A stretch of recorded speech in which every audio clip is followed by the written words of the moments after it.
For daily Ask Reddit. r/Ask Reddit. What flopped but had so much potential? 2020. Potential WW3. Australia on fire and flooding. A worldwide pandemic.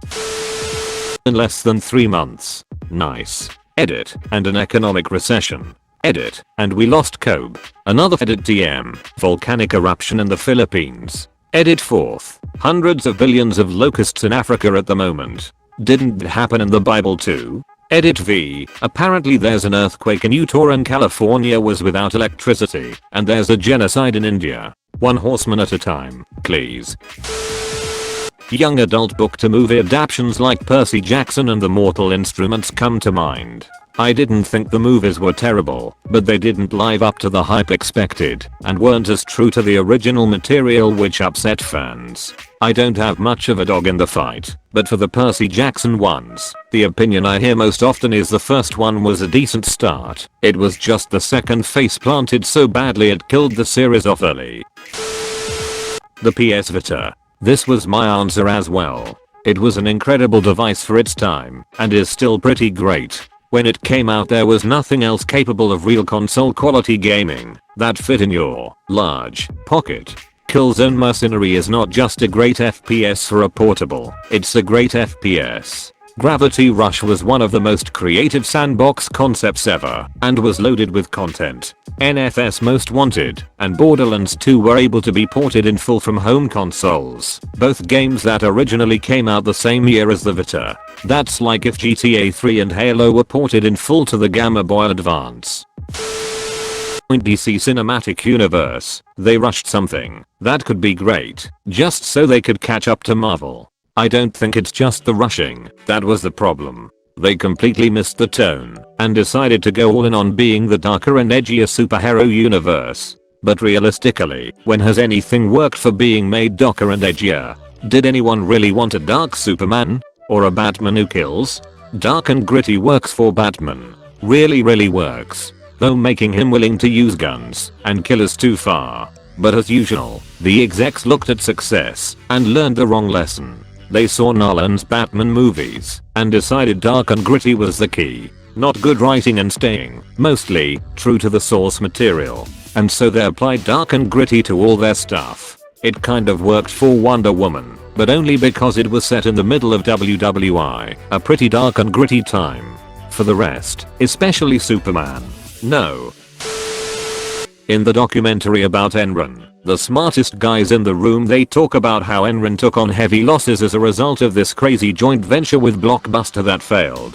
Enron engaged in fraud to hide those losses, got caught, and went under shortly thereafter. The joint venture with Blockbuster was streaming movies over the internet, direct to the home.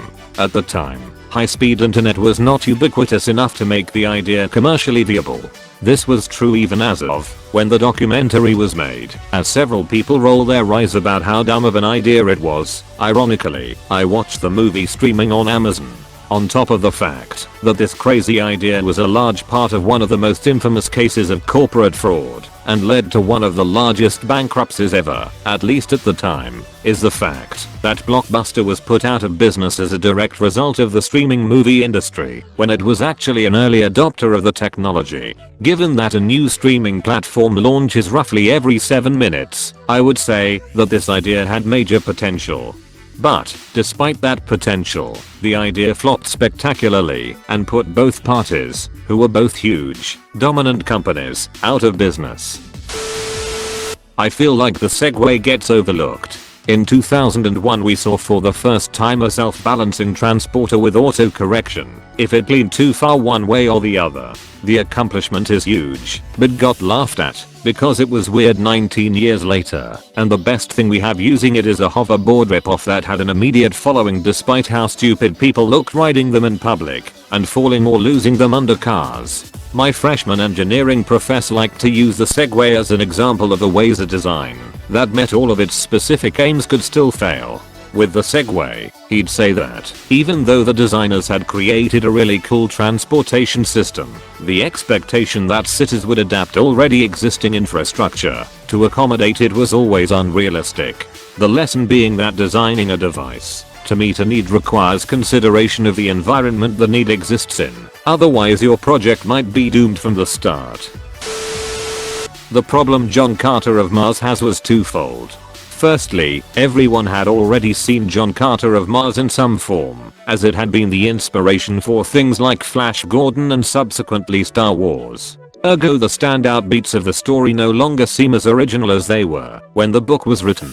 The second, and bigger problem, was that the film's production and marketing was a colossal failure. The director basically shot things out of order, leaving the big special effects laden scenes until the ending of shooting. This means when the first trailer was made, they had no action sequences, having to rely instead on the love story for marketing. They also chose to market it as just John Carter, because the director was such a massive fanboy who assumed everyone knew what the name alone meant. This was obviously not the case, and most people assumed it was a generic rom-com with a sci-fi twist, meaning it appealed to neither rom-com fans nor sci-fi fans. When the second trailer came out, these action sequences had finally been done, and the second trailer was full of special effects heavy action set pieces, and was titled John Carter of Mars. This killed interest in people who wanted the previously assumed rom-com sci-fi, but did not spark any interest from action movie fans or general sci-fi fans, because the action sequences looked like they were lifting elements from other sci-fi series, the ones that had been influenced by the original books, and the whole thing looked like it had gone through a serious reshoot